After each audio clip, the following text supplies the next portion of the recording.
The continuing face of technology impacts each of us.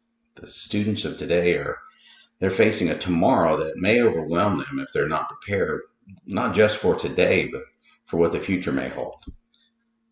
As it's been seen, the science fiction of the past has become the science reality of today. We have to look at the future and what it may hold. So it's the challenge of the educational institution to set up our students with technology that can give them the experiences that will allow them to be competitive in the marketplace and to develop the skills that are necessary for them to prosper.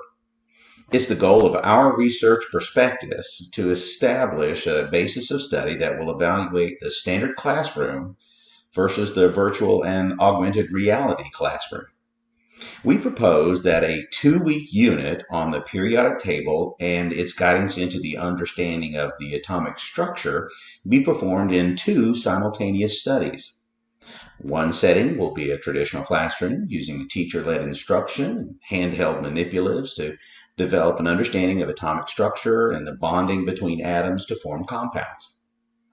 The other, well, it will be a teacher-directed but student-centered format. The students will then be immersed in a virtual reality world at the subatomic level and try to develop an understanding of the atomic structure and bonding, not just from a manipulative way, but from the level of the atom itself in a world where they are surrounded by the particles and the charges thereof. The students will afterwards be assessed using the same assessment and evaluated on their understanding of the relationship between the atomic structure and the bonding ability of the atoms.